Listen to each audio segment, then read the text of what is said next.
They thought she was weak. They thought she was broken. When 8-month pregnant Helen Miller collapsed on the cold, hard floor of courtroom 4B, her husband's mistress didn't gasp. She smirked. It was the smile of a woman who thought she had already won. But arrogance has a way of blinding you to the truth. What neither of them knew was that the envelope sitting on Judge Harrison's bench didn't just contain a DNA test. It contained a secret so explosive it wouldn't just end the trial. It would destroy their entire lives. And when the judge finally spoke, that smirk would be the last thing anyone remembered. The air conditioning in the Superior Court of King County was humming a low, monotonous drone. But to Helen Miller it sounded like a scream trapped underwater. She sat at the mahogany defense table, her hands resting protectively over the heavy swell of her stomach. 8 months. She was 8 months pregnant with a child that her husband, David, was currently trying to argue wasn't his. Across the aisle, the atmosphere was entirely different. It smelled of expensive cologne and victory. David sat there, looking every inch the aggrieved victim in his charcoal Armani suit, the same suit Helen had picked out for him for his brother's wedding 3 years ago. Back when they were happy. Back when David and Helen was a sentence that didn't end in a question mark. Next to him sat Chloe Reynolds. If Helen was a portrait of exhaustion, swollen ankles, dark circles under eyes that had cried too many tears, and a maternity dress that had seen better days, Chloe was a magazine cover. She was 24, radiant, and currently wearing a white blazer that looked suspiciously like a bridal cut. She wasn't supposed to be sitting at the counsel table. Usually mistresses were relegated to the gallery, but David had insisted she was his emotional support and a key witness to Helen's alleged instability. Judge Arthur Harrison, a man with bushy grey eyebrows and a reputation for having zero patience for courtroom theatrics, looked over his spectacles. He shuffled the mountain of paperwork in front of him. "Mr. Sterling," the judge addressed David's lawyer, a shark of a man named James Sterling, who charged more per hour than Helen used to make in a week. "We are here to determine the preliminary custody arrangements and the motion to dismiss spousal support. You may proceed." Sterling stood up, buttoning his jacket with a confident snap. "Thank you, Your Honor. We intend to prove that Mrs. Miller is not only unfit to parent the unborn child due to severe psychological instability, but that she has also engaged in a pattern of deceit regarding the paternity of said child to entrap my client into financial servitude." Helen felt a sharp kick against her ribs. Even the baby hates him, she thought, wincing. "Objection." Helen's lawyer, a court-appointed attorney named Linda Greason, said half-heartedly. Linda was overworked and underpaid, and she looked as tired as Helen felt. "There is no evidence of instability." "On the contrary," Sterling smirked, pulling out a tablet. "We have text messages, witness testimony from Ms. Reynolds, and financial records showing Mrs. Miller's erratic spending and violent outbursts." Helen gripped the edge of the table. Violent outbursts. The most violent thing she had done in the last 6 months was throw a Tupperware container into the sink when she found out David had emptied their joint savings account to buy Chloe a convertible. She looked at David. "Look at me," she begged silently. "Look at the woman you swore to love, for better or worse." But David didn't look at her. He was busy whispering something into Chloe's ear, making her stifle a giggle. A giggle. In family court, while his wife sat a few feet away, carrying his child facing destitution. The cruelty of it wasn't sharp. It was dull and heavy, like a lead blanket. Helen felt the room tilt slightly to the left. Her blood pressure had been sky-high for weeks, preeclampsia the doctor had warned. "Stress is your enemy, Helen," But how do you avoid stress when your life is being dismantled piece by piece by the person who built it with you? "Ms. Reynolds," Sterling called out, "please state for the court what you witnessed on the night of August 14th. Chloe stood up. She smoothed her skirt, tossing her blonde hair over her shoulder. She looked at the judge with wide, innocent doe eyes. "Well?" Chloe began, her voice sugary sweet, but laced with poison. "David and I were just trying to have a civil conversation with Helen about the separation. We wanted to be amicable, but she just snapped. She started screaming that if she couldn't have David, no one could. She threw a vase. She threatened to hurt herself and the baby, just to punish him." "Liar." Helen gasped, the word escaping her lips before she could stop it. "Order." Judge Harrison banged his gavel. "She's lying." Helen tried to stand, but her legs felt like jelly. "I was begging him not to leave. I was begging him to think about our family." "Your Honor," Sterling interrupted smoothly, "this outburst is exactly the kind of instability we are referring to." David finally looked at Helen then. His eyes were cold, devoid of the warmth that used to be there. He looked at her like she was a stranger, or worse, an inconvenience, a stain on his new perfect life that he needed to scrub away.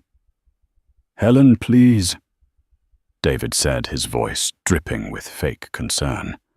"Calm down. Think of the baby. Even if—" He trailed off, letting the implication hang in the air. "Even if it's not mine." The room began to spin faster. The fluorescent lights overhead blurred into streaks of white lightning. The droning of the air conditioner turned into a roar. Helen felt a wave of nausea crash over her. She tried to take a deep breath, but her lungs felt compressed. She saw Chloe smile. It wasn't a nervous smile. It was a predator's smile, a small, tight curling of the lips that said, "I have your husband, I have your money, and soon I'll have your dignity." Helen reached for the water pitcher on the table, but her hand knocked it over. Ice water spilled across the defense documents, soaking the papers. "Mrs. Miller," Linda Greason asked, alarmed. Helen tried to speak, to say, "I need a doctor," but the darkness was closing in from the edges of her vision. The last thing she saw before the floor rushed up to meet her was that smile on Chloe's face. And then everything went black.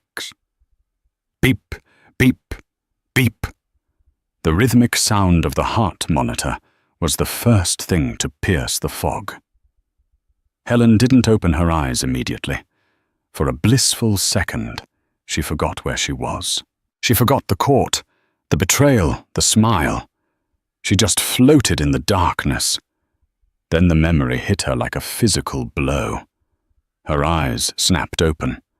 She was in a hospital room. The lights were dimmed. A nurse was adjusting an IV drip next to her. "My baby." Helen croaked, her throat dry as sandpaper. The nurse, a kind-faced woman with Martha on her name tag, smiled gently. "Baby is fine, honey. Still cooking. But your blood pressure spiked dangerously high. You had a syncope episode, fainted. The judge suspended the hearing for 48 hours to let you stabilize." 48 hours. Helen closed her eyes. It was a reprieve, but a short one. Is my husband here?" she asked, hating herself for hoping. Martha's face tightened. There was a man and a woman. They stayed for about 10 minutes. The man asked if the baby was born yet, and when we said no, they left. Said they had a dinner reservation they couldn't miss. A dinner reservation. Helen turned her head into the pillow, letting the hot tears flow. David had met Helen in college. They had eaten instant noodles together in a dorm room, dreaming of the future. He had held her hand when her mother died. He had cried when they found out she was pregnant, after 2 years of trying. Who was this man? This monster who could leave his pregnant wife in the ER to go to dinner with his mistress. The door creaked open. Helen stiffened, expecting David, but it was Linda Greason, her lawyer. Linda looked more disheveled than usual, carrying a thick binder. "How are you holding up?" Linda asked, pulling a plastic chair up to the bedside. "I've been better," Helen muttered. "Did we lose? Did I ruin everything by fainting?" "No." Linda sighed, rubbing her temples. "Actually, it might have bought us the time we needed. But Helen, we have a massive problem. Sterling gave me the discovery files while the paramedics were loading you up. It's bad." Helen pushed herself up on her elbows, ignoring the dizziness. "How bad?" Linda opened the binder. "David isn't just going for custody. He's going for a scorched earth divorce. He's claiming you committed fraud." "Fraud?" "He claims you knowingly deceived him about your fertility treatments. He claims you used a donor without his consent because he was sterile from a childhood illness, which is a lie, by the way. We have his medical records, but he's forged documents saying otherwise. He's trying to say the baby biologically cannot be his." Helen gasped. "That's insane." "We went to the clinic together. Dr. Evans did the procedure with David's sample." "I know," Linda said grimly, "but Dr. Evans retired last month and moved to the Philippines. We can't reach him. And the clinic suddenly has corrupted fields for the month of your conception." Helen felt a chill that had nothing to do with the hospital air. "David paid them off. He's an investment banker, Linda. He knows people. He has money." "There's more," Linda hesitated. "Chloe. What about her? She's not just the mistress. I did some digging while you were out. Chloe Reynolds is the daughter of Judge Harrison's former law partner. They play golf together. That's why she was so smug." Helen felt the blood drain from her face. "So the judge is biased. It's a conflict of interest that should have been disclosed but wasn't," Linda said. "If we call it out without proof, we look paranoid, and the judge will turn on us even harder. If we say nothing, we're walking into a slaughter." Helen looked at her hands. They were trembling. "So I'm going to lose my baby. That's what you're telling me. He's going to take my baby and give it to her." "No," Linda said, her voice fierce for the first time. "I'm telling you the deck is stacked, but I'm not folding. We have 48 hours. I need you to think, Helen. Is there anything David has slipped up on? Any emails? Any old documents? Anything in the safe at home?" "He changed the codes to the house," Helen said. "I can't even get in to get my clothes, let alone documents." "Wait." Helen's eyes widened. "The safe at the lake house." "The lake house?" Linda asked. "His parents' old cabin. He never goes there. He hates the woods. But he kept a backup drive there years ago with all his insurance files. He said if anything ever happened to his firm, he needed leverage." "Do you have a key?" "No," Helen said, feeling the hope deflate. "But my brother does. He used to do maintenance on it for David." Linda stood up, snapping the binder shut. "Call your brother. Tell him to get to that cabin immediately. If there is anything on that drive, financial records, payoffs to the clinic, anything, we might have a shot." "And if there isn't?" Linda looked at Helen, her expression softening. "Then we pray that the DNA test the court ordered comes back fast. Because right now, science is the only thing that can't be bribed." Helen nodded, but deep down a terrified thought took root. If David could bribe a clinic to delete files, could he bribe a lab technician to fake a test? As Linda left the room to make calls, Helen lay back. She placed her hand on her stomach. The baby kicked a strong, defiant thump. "I won't let them take you," she whispered to the empty room. "I don't care if I have to burn the whole world down. I won't let her be your mother." Meanwhile, across town, at the finest steakhouse in the city, David Miller raised a glass of Pinot Noir. "To freedom." He toasted his smile, smooth and practiced. Chloe clinked her glass against his, her diamond bracelet sparkling under the chandelier. "To us," she purred. "And to Judge Harrison, being an old family friend." "Did you see her face when she fell?" "It was pathetic." "Don't worry about her," David said, cutting into his steak. "By Friday she'll be a memory, and we'll have the trust fund the baby unlocks." Chloe paused. "You're sure the DNA test won't be a problem?" David chuckled a low, dark sound. "I took care of it, babe. Money talks. The results will say whatever I want them to say." He took a sip of wine, confident, arrogant, and untouchable. But he had forgotten one thing: the lake house. And he had forgotten that a mother fighting for her child is the most dangerous creature on earth. The storm wasn't over. It was just beginning. The rain was coming down in sheets, turning the dirt road leading to the Miller family cabin into a sludge of mud and gravel. Mike Helen's older brother gripped the steering wheel of his battered pickup truck until his knuckles turned white. The windshield wipers were thrashing back and forth, fighting a losing battle against the storm, much like Helen was fighting a losing battle against her husband. Mike was a simple man. He was a mechanic who worked with his hands, loved his sister, and generally tried to stay out of drama. But when Linda Greason had called him, her voice trembling with urgency, telling him that Helen was in the hospital and David was trying to steal her life, a switch had flipped in Mike's chest. "You hurt my sister," Mike muttered to the empty cab, his jaw set. "You answer to me." The cabin loomed out of the darkness, a shadowy A-frame structure nestled deep in the pines. It was silent. No lights, no cars. David hated this place. He called it rustic hell, which meant he likely hadn't bothered to update the security system since his parents passed away. Mike killed the engine and grabbed a flashlight and a crowbar from under his seat. He stepped out into the deluge, the icy rain soaking his flannel shirt instantly. He didn't care. He trudged through the mud, slipping once, but catching himself on the porch railing. He tried the front door. Locked. He tried the keypad. Helen had said the old code was 1985, the year David was born. He punched it in. A red light flashed. Incorrect. "Of course," Mike hissed.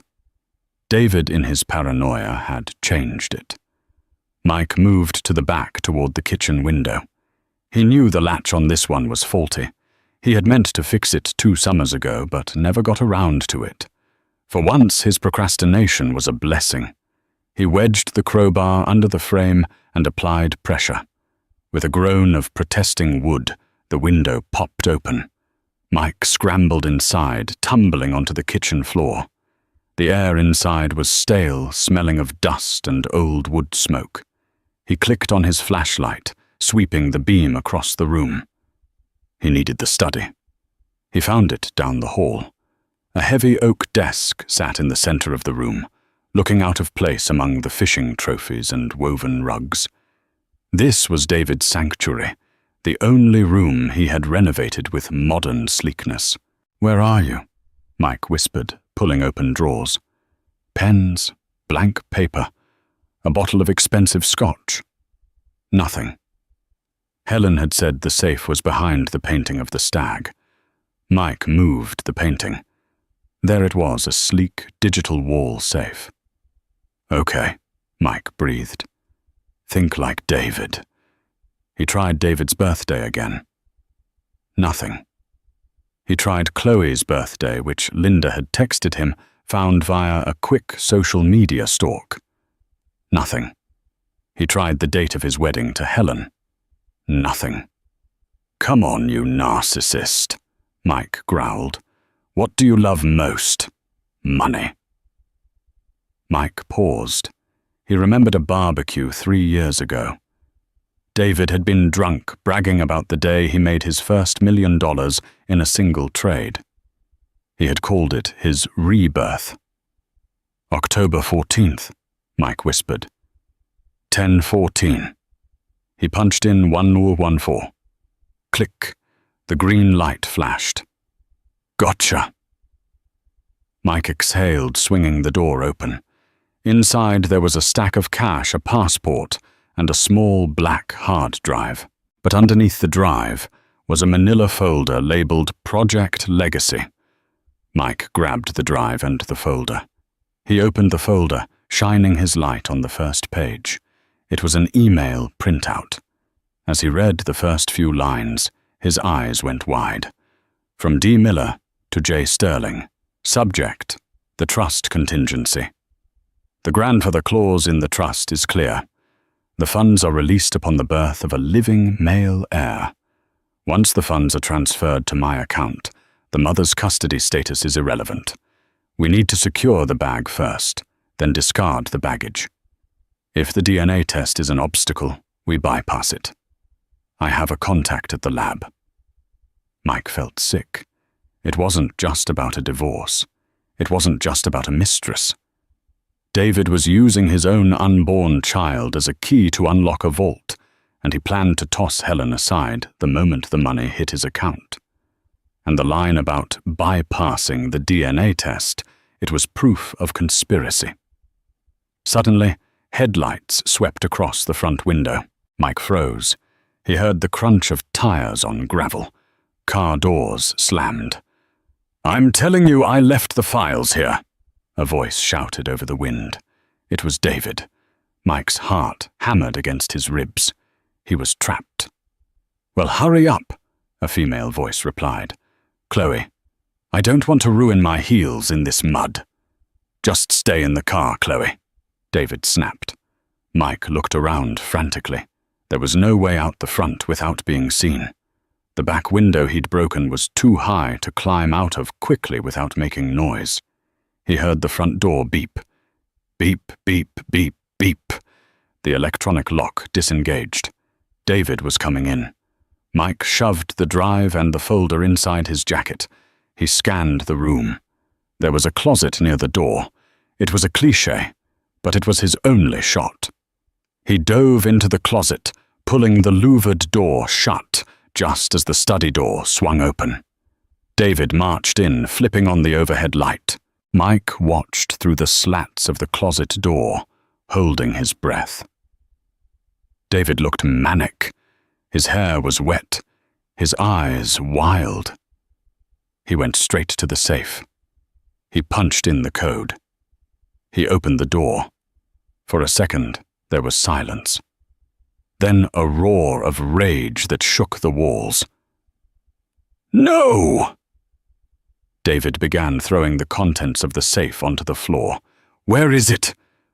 Where is the drive?" He spun around, kicking the heavy oak desk. "Who was here? Who took it?" He pulled out his phone, his fingers trembling as he dialed. "Sterling. Someone raided the safe. The drive is gone. No, I don't know who. If they have those emails, I'm dead. We're both dead." Mike stayed perfectly still, sweat trickling down his back despite the cold. If David opened this closet, there would be a fight. And in his current state, David looked ready to kill. "I'm going to kill her," David hissed into the phone. "It had to be Helen, or that mechanic brother of hers." David paced around the room, his eyes darting to the window. He saw the broken latch. "They broke in!" He ran out of the room, shouting for Chloe. "Get the gun from the glove box. Someone's here. Gun." Mike didn't wait. The moment David left the room, Mike burst from the closet. He didn't go for the window. He sprinted into the hallway, lowered his shoulder and crashed through the back door, splintering the wood near the lock. He hit the wet deck, rolled, and scrambled toward the woods. "Hey!" David screamed from the front of the house. A gunshot cracked through the air, wild and aimless, chipping the bark of a pine tree 10 feet to Mike's left. Mike didn't look back. He ran through the dark, muddy woods, clutching the evidence to his chest. He circled back to his truck, parked down the road, hidden by the brush. He threw himself into the driver's seat, revved the engine, and peeled out mud spraying everywhere. As he sped back toward the highway, his hands shaking, he dialed Linda. "I got it." Mike panted into the phone. "And Linda, you were right. It's worse than we thought. I'm coming to the court. Don't let the judge rule until I get there." 48 hours had passed since Helen had collapsed, but the tension in courtroom 4B hadn't dissipated. It had calcified into something hard and brittle. Helen sat in her wheelchair next to the defense table. The doctors had wanted to keep her for observation, warning that her blood pressure was a ticking time bomb, but Helen had refused. She signed the waiver. She put on her best dress and navy blue maternity gown that made her look dignified despite her pale skin. She wasn't going to let them decide her fate while she lay in a hospital bed. "You shouldn't be here," Linda whispered, arranging her papers. "Mike is 10 minutes out. We just need to stall." "I'm not stalling," Helen said, her voice quiet but steady. She looked across the aisle. David was there, looking slightly less polished than before. There were dark bags under his eyes. He kept tapping his pen against the table, a nervous staccato rhythm. Chloe sat behind him in the first row of the gallery. Today, having been reprimanded by the bailiff for sitting at the counsel table previously. She was filing her nails, looking bored, but her eyes kept darting to the door. They knew someone had raided the cabin, but they didn't know what Mike had found or if he would make it in time. They were betting on the judge speeding things up. "All rise," the bailiff announced. Judge Harrison swept in his black robes, billowing. He looked annoyed. "Be seated. We are reconvening the matter of Miller v. Miller. I understand there was a medical incident previously. Mrs. Miller, are you fit to proceed?" "Yes, Your Honor," Helen said, lifting her chin. "Good," Harrison grunted. "Because I have a full docket, and I intend to finish this today. Mr. Sterling, you were in the middle of your arguments regarding paternity fraud." Sterling stood up. He looked tired, too likely from a late-night panic call with David. "Yes, Your Honor. As we stated, my client has reason to believe the unborn child is not his. We requested an expedited DNA test from the court-approved laboratory. The results have arrived." Sterling picked up a large, sealed white envelope from the clerk's desk and handed it to the judge. The room went silent. The air conditioner hummed. The only sound was the rustle of paper as Judge Harrison broke the seal. Helen's heart pounded against her ribs. "Please," she prayed, "let the science be real. Let the truth matter." She looked at David. He had stopped tapping his pen. He was leaning back, a smirk returning to his face. He looked confident. Too confident. He had told Chloe he had taken care of it. Did that mean he had bribed the lab to say negative, or did he have another trap? Chloe put down her nail file and leaned forward, a cruel smile playing on her lips. She was ready to watch Helen be humiliated. She was ready for the moment the judge declared the baby a product of an affair, stripping Helen of any claim to David's money or support. Judge Harrison pulled out the document. He adjusted his glasses. He read the paper. Then he frowned. He read it again. He looked up, his gaze landing squarely on David. "Mr. Sterling, The judge said, his voice flat. Is it your client's assertion that he is not the father? It is, Your Honor, Sterling said smoothly. My client is sterile due to a childhood bout of mumps. We have medical affidavits. That won't be necessary, Judge Harrison interrupted. David's smirk widened. This was it. The victory lap. The DNA test results, the judge announced, holding up the paper, indicate a 99% probability that David Miller is the biological father of the unborn child. The silence that followed was deafening. David's smirk froze. It didn't fade slowly. It shattered. His mouth hung open. What? Chloe gasped audibly from the gallery. Wait. What? That's impossible. David blurted out, standing up. I paid. I know for a fact. Sit down, Mr. Miller, Judge Harrison barked. Are you questioning the court-appointed laboratory? David sank back into his chair, his face draining of color. He looked at Sterling in panic. The fix was in, he hissed too loud. Why does it say positive? Shut up, Sterling whispered harshly, kicking David under the table. Helen felt a wave of relief so strong it almost made her dizzy again. He is the father. The truth had won. But why was David so shocked? If he wanted the trust fund, he needed the baby to be his. Then it clicked. David had tried to play both sides. He wanted the court to declare the baby illegitimate today, so he could divorce Helen without paying alimony or child support. He wanted to brand her a cheater. Then later, he would likely use a private test to claim the trust fund money, keeping it all for himself. He wanted to destroy Helen first, then profit from the child later. But the lab hadn't played along. This changes the landscape of the case significantly, the judge said, looking at Sterling with narrowed eyes. Your motion to dismiss spousal support based on paternity fraud is hereby denied. In fact, given your client's vehement denial of his own child, I am inclined to question his character. Your Honor, if I may, Sterling stammered, trying to salvage the shipwreck. My client was merely misinformed by medical professionals regarding his fertility. It was an honest mistake. An honest mistake, Helen spoke up. She couldn't help it. He left me in the hospital while I was having a heart episode to go eat steak with his mistress. He told everyone I was a whore. That wasn't a mistake. It was a strategy. Mrs. Miller, please address the court through your attorney, the judge warned, though his tone was softer than before.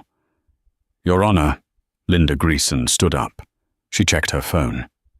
A text message from Mike. I'm in the elevator. We have more than just character questions, Linda said, her voice ringing out strong. We believe Mr. Miller's actions go beyond bad faith. We believe they constitute criminal conspiracy. Objection, Sterling shouted. Unfounded accusations. Not unfounded, Linda said, pointing to the double doors at the back of the courtroom. We have the receipts. The doors burst open. Mike stood there, chest heaving, dripping wet mud caked on his boots. He held a black hard drive in one hand and a stack of soggy papers in the other. He looked like a wild man, but to Helen, he looked like a guardian angel. Your Honor, Mike shouted, ignoring the bailiff reaching for his arm. I have evidence that David Miller planned this whole thing. The trust fund, the bribes, everything. Seize that man. Judge Harrison ordered the bailiff, but he held up a hand. Wait. What evidence? This, Mike said, marching down the aisle, shoving past the stunned bailiff. He slammed the papers onto the defense table. Emails from his secret safe. He admits to trying to bribe the lab. He admits he only wants the baby for a trust fund payout. The courtroom erupted. Reporters in the back row started typing furiously on their phones. Chloe Reynolds, realizing the tide had turned violently, stood up and began to inch toward the exit. "Ms. Reynolds," the judge's voice boomed like a cannon. "Sit down." Chloe froze. She looked at David, then at the judge. The smile was gone. In its place was the look of a rat. Realized the ship wasn't just sinking, it was on fire. "Mr. Sterling," the judge said, his voice dangerously low, "I suggest you take a look at those documents, because if what this man says is true, this is no longer a family court matter. It's a criminal one." David looked at the papers Mike had thrown down. He saw the Project Legacy header. He saw the email to the fixer. He didn't look at Helen. He put his head in his hands. But Helen wasn't done. She looked at the judge. "Your Honor, there is one more thing. The folder contains one more document. A deed." Linda picked up the last page Mike had brought. She hadn't seen it yet, but she trusted Helen's instinct. She scanned it quickly, and her eyes widened. "Your Honor," Linda said, a slow smile spreading across her face. "It appears Mr. Miller didn't just hide assets. He hid the fact that the lake house where these documents were found is actually titled in the name of Chloe Reynolds." The court gasped. "Purchased," Linda read, 3 months ago, using funds from the Millers' joint savings account. Helen turned to look at Chloe. "You smiled when I fainted," Helen said, her voice cutting through the noise. "You smiled when you thought I was broken, but you bought a house with my money, and now everyone knows." Chloe's face crumbled. She turned to David. "You said that money was a bonus. You said it was untraceable." "Silence!" The judge banged the gavel so hard the wood splintered.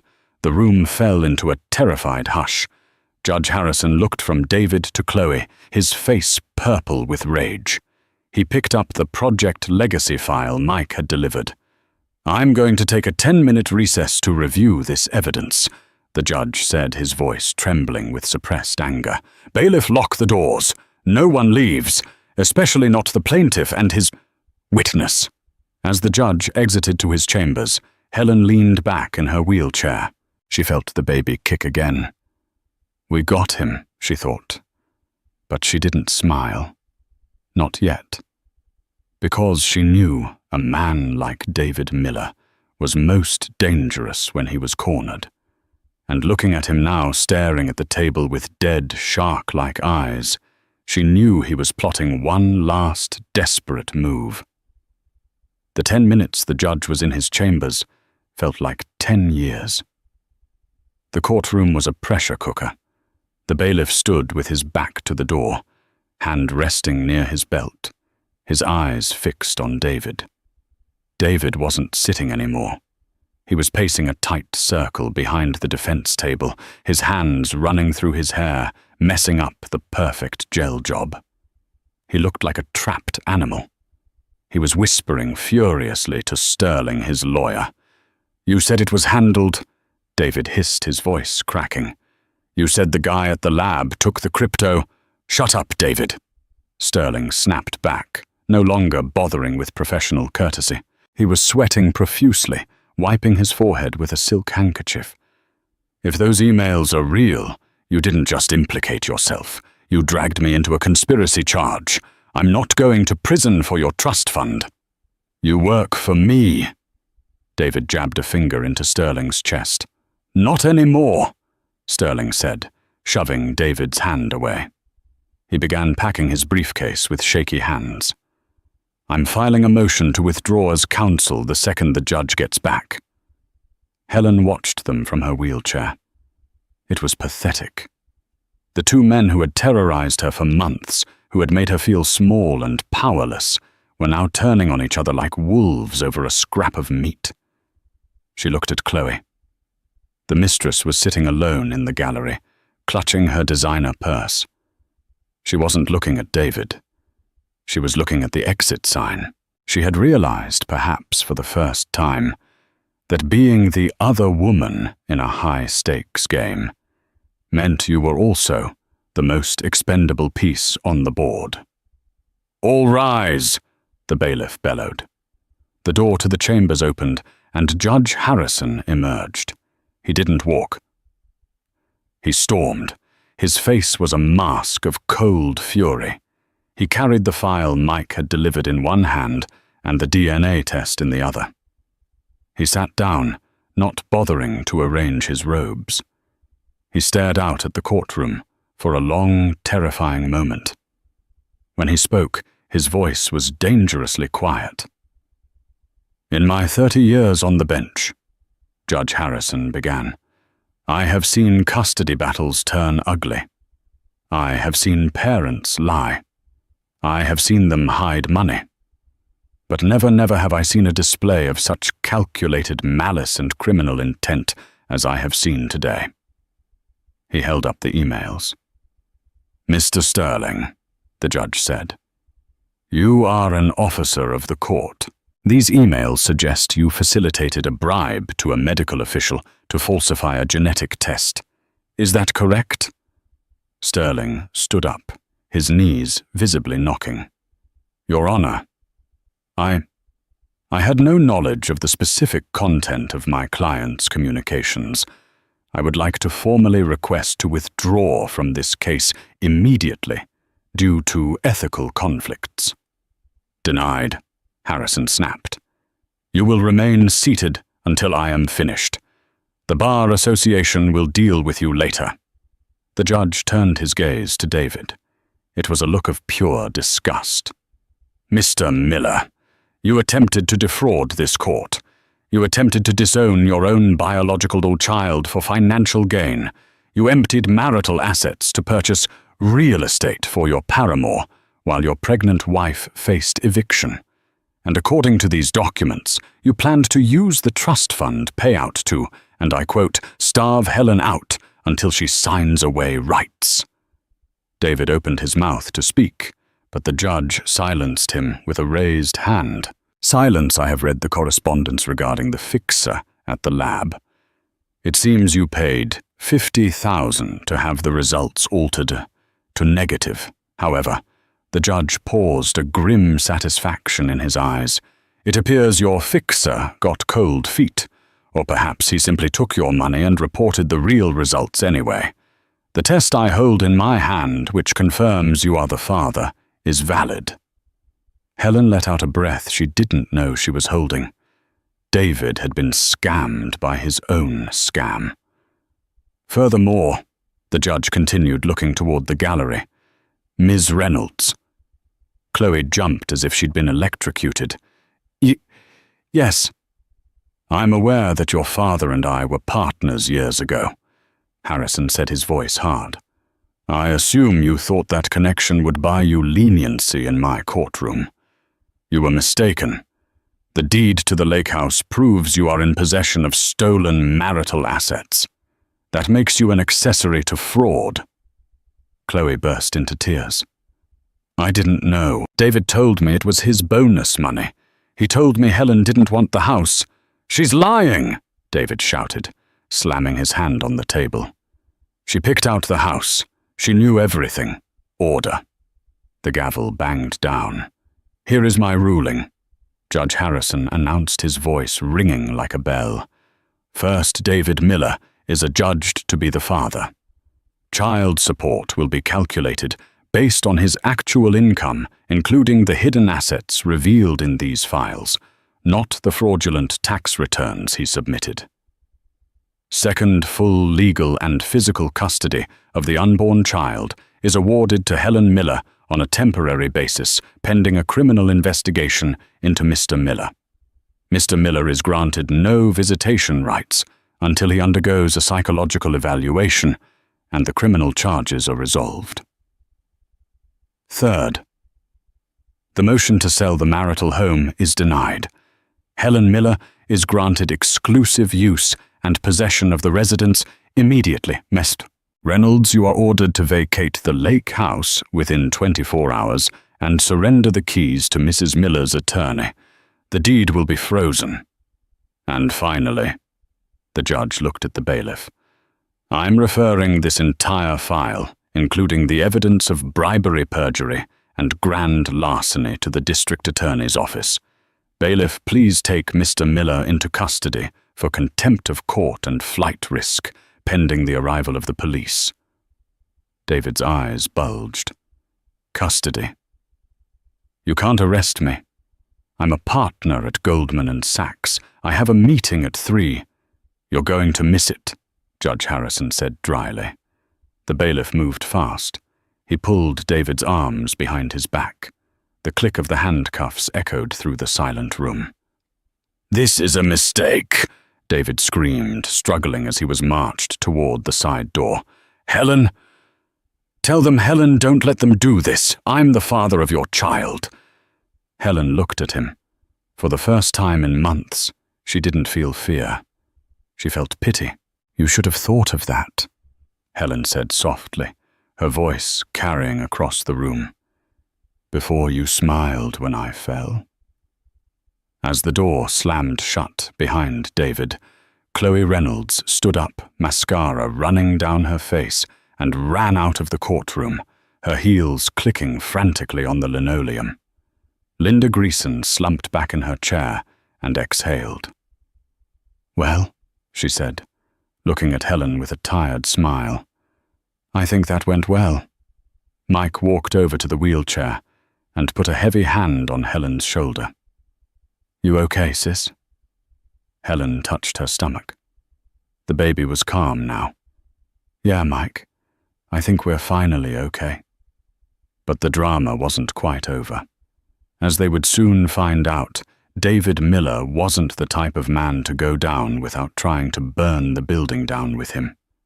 The adrenaline began to fade as Helen was wheeled out of the courthouse, replaced by a bone-deep exhaustion. The rain had stopped, leaving the pavement slick and black, reflecting the grey sky. I'll bring the truck around, Mike said, pulling his hood up. You wait here under the awning with Linda. Helen nodded. She took a deep breath of the damp air. It tasted like freedom. For the first time in 6 months, she didn't have to worry about where she would sleep or how she would buy diapers. She had the house. She had the custody. She had safety. You know, Linda said, lighting a cigarette with trembling hands, I've been practicing family law for 15 years. I've never seen a judge throw the book at someone that hard. Harrison was insulted personally. David has a way of making people hate him, Helen murmured. Just then, a sleek red convertible screeched to a halt right in front of the courthouse steps. It was Chloe's car, or rather the car David had bought her. Chloe jumped out. She looked wrecked. Her bridal white blazer was stained with rain, her hair was a rat's nest, and her eyes were wild.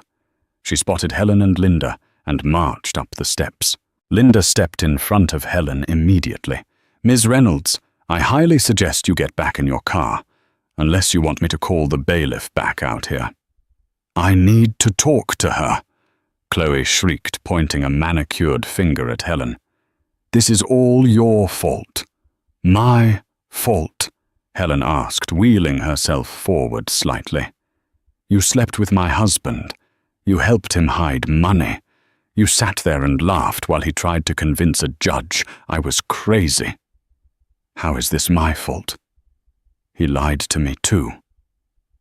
Chloe sobbed, her anger suddenly collapsing into hysteria. He told me he was leaving you anyway. He told me the trust fund was just to secure our future. Now the judge says I have to leave the lake house.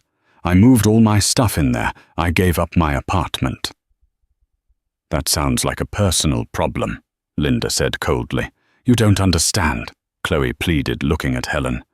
He put the mortgage in my name, but he promised to make the payments. If he's in jail and his assets are frozen, the bank is going to come after me. I'll be bankrupt. I'll lose everything. Helen looked at this young woman. She was beautiful, yes, but she was also foolish and greedy. She had gambled on a man who viewed people as possessions, and she had lost. "Chloe," Helen said, her voice steady. "David used us both. The difference is I did everything I could to save my family. You did everything you could to destroy it. Help me," Chloe begged. "Tell the judge I didn't know about the fraud. Please, if I testify against him, will you help me keep the house?" Helen stared at her. The audacity was breathtaking. "The house," Helen said, "was bought with the money meant for my son's education. It was bought with the savings my mother left me when she died. No, Chloe, I won't help you keep it. I'm going to sell it, and I'm going to put every penny back into the account where it belongs." Chloe's face twisted into a snarl. "You vindictive Hey!" Mike's voice boomed across the lot. He had pulled the truck up and saw Chloe screaming. He jumped out, looking menacing in his wet flannel and grease-stained jeans. "Is there a problem here?" Chloe looked at Mike, then at Linda, then at Helen. She realized she had no allies here. "I hope the baby keeps you up all night," Chloe spat, turning around. "I hope you die alone." She stomped back to her convertible, gunned the engine, and peeled out of the parking lot, nearly clipping a police cruiser that was pulling in. The police cruiser stopped. 2 officers got out and headed toward the courthouse entrance. They weren't there for a traffic violation. They were there for David. "Looks like his ride is here," Mike said grimly, watching the officers enter the building. Helen felt a strange sensation. It wasn't joy. It was closure. The man she had loved was gone, replaced by a criminal who was about to be processed into the system. "Let's go home, Mike," Helen said. "I'm tired." Mike helped her into the truck. Linda leaned in through the window. "I'll handle the paperwork for the house transfer tomorrow," Linda said. "Go rest. But Helen, change the locks. Seriously." "I will," Helen promised. As they drove away, Helen looked back at the courthouse. She saw the police officers escorting a man in a suit out the side door. His hands were cuffed behind his back. He was looking down at the ground. It was David. He looked up as the truck passed. Their eyes met for a split second through the rain-streaked glass. In his eyes, Helen saw no remorse. She saw only anger and fear. He shouted something, but the glass muted it. "What did he say?" Mike asked, glancing in the rearview mirror. "I don't know," Helen said, turning facing forward. "And I don't care." She placed her hand on her belly. The nightmare was over. Or so she thought. But as Mike turned onto the main highway, Helen's phone buzzed. It was a text message. It was from an unknown number. Helen opened it. Her blood ran cold. "The trust fund has a fail-safe. If I go to prison, the money doesn't disappear. It goes to the secondary beneficiary. Check the clause, Helen. You didn't win. You just started a new war." Helen dropped the phone. "What is it?" Mike asked, alarmed by her pale face. "The trust," Helen whispered. "Who is the secondary beneficiary?" She grabbed the folder Mike had stolen, flipping frantically to the last page of the legal jargon she hadn't read yet. Clause 14b. In the event of the primary beneficiary's incarceration or death, all assets shall transfer immediately to the custodial guardian of the eldest living male heir, provided that guardian is not the current spouse. Helen read it again. The legalese was tricky, but the implication was terrifying. If David went to prison, the money wouldn't go to him. But it wouldn't go to Helen either because she was the current spouse. It would go to... She scanned down. Transfer to the designated alternate guardian, Mrs. Eleanor Miller, David's mother. The woman who had hated Helen since the day they met. The woman who had told David that Helen wasn't breeding stock. The woman who had millions of her own and a team of lawyers that made Sterling look like an amateur. David had set a trap even for his own failure.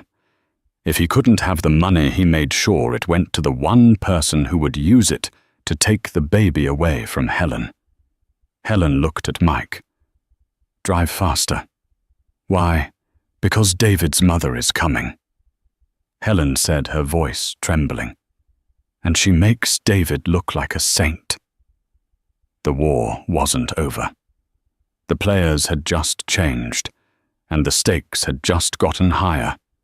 The stress of the text message did exactly what the doctors had feared. By the time Mike's truck hit the city limits, Helen was doubled over in agony. Her water broke on the I-5 interchange. "Hold on, Helen," Mike yelled, weaving through traffic like a stunt driver. "I'm not delivering this baby in a Ford F-150. They burst into the emergency room of St. Jude's Hospital 20 minutes later. Helen was wheeled straight into labor and delivery. The pain was blinding, but through the haze her mind was fixated on one thing, Eleanor. David's mother was coming. 2 hours into labor, the door to her delivery room swung open. It wasn't a nurse. An older woman stood there, dressed in a Chanel suit that cost more than Helen's entire car. Her silver hair was coiffed into a helmet of perfection, and her eyes were as cold as glaciers. Eleanor Miller. Behind her stood 2 men in dark suits, lawyers. "Get out!" Helen gasped, gripping the bed rails. "I'm here to ensure the safety of my grandson," Eleanor said, stepping into the room as if she owned the hospital. She didn't look at Helen. She looked at the monitors. "Since my son is currently indisposed due to your theatrics, I will be assuming custody of the heir immediately upon birth. We have the paperwork ready." "You have nothing." Mike stepped in front of Eleanor, his chest heaving. "You get away from her." "Move, you mechanic," Eleanor sneered, "or I'll have security remove you. The trust fund clause is ironclad. If David is incapacitated, I am the guardian." "You are just the vessel," she said to Helen. Helen felt a surge of rage that overpowered the contractions. "I am his mother. You are a gold digger who got caught," Eleanor replied smoothly. "And now that David has foolishly exposed himself, I have to clean up the mess. Sign the papers, Helen. Give us the boy, and we will give you a monthly stipend. Refuse, and I will bury you in litigation until you are homeless." The beeping of the heart monitor sped up. Helen's blood pressure was climbing again. "Mrs. Miller," a new voice cut through the tension. Linda Greason stood in the doorway. She was out of breath, holding her briefcase. She walked right up to Eleanor, who towered over her in heels. "Who are you?" Eleanor demanded. "I'm the woman who just got off the phone with the district attorney," Linda said, her voice shaking slightly but gaining strength. "And I have some bad news for your ironclad plan." Eleanor scoffed. "Please, I have the best lawyers in the state." "Your lawyers missed something," Linda said, pulling a document from her bag. "The trust fund David was trying to unlock, the one you're trying to claim guardianship over. It was funded by offshore accounts that are currently being flagged for money laundering tied to your late husband's firm." Eleanor's face went pale beneath her makeup. "That's preposterous." "Is it?" Linda held up her phone. "Because the FBI is currently executing a search warrant at your estate."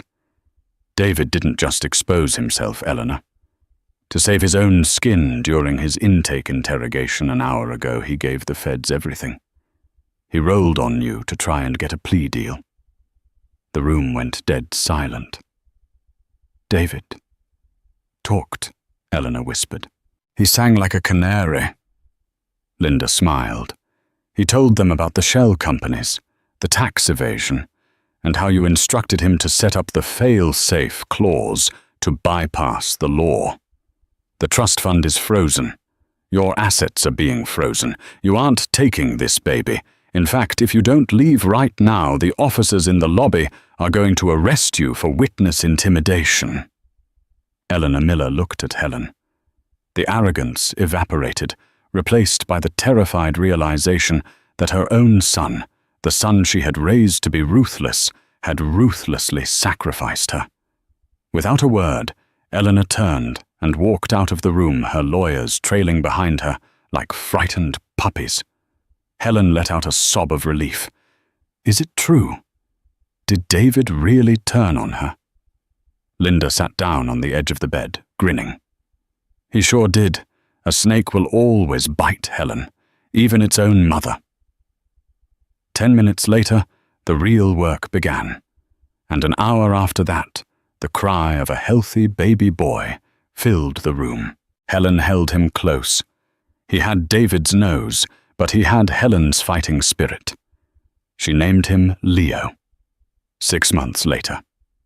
Helen sat on the porch of her house, the one the court had awarded her fully. The lake house had been sold, and the money was now in a college fund for Leo that no one could touch. David was serving 5 years for fraud and conspiracy. Eleanor was under house arrest, awaiting trial. Chloe Reynolds had moved back to her hometown, her reputation in the city completely destroyed. Helen looked down at Leo, who was gumming on a teething ring. She wasn't rich, she wasn't powerful, but she was free. She had learned that the truth is like a seed. You can try to bury it, you can try to cover it with dirt and lies, but eventually it will always find the light, and when it does, it grows into something unbreakable. What a roller coaster Helen went from being humiliated in a courtroom to taking down an entire dynasty of corruption just by standing her ground. It just goes to show that money can buy a lot of things. Lawyers' houses even silence, but it cannot buy the truth. David and Eleanor thought they could treat people like disposable objects, but they forgot that a mother fighting for her child is the most powerful force on earth. What do you think? Should Helen let David see his son when he gets out of prison, or should she cut him off forever? Let me know your opinion in the comments below. If you enjoyed this story of justice served, please hit that like button. It really helps the channel. And don't forget to subscribe and ring the notification bell so you never miss another crazy real-life story. Thanks for watching, and see you in the next video.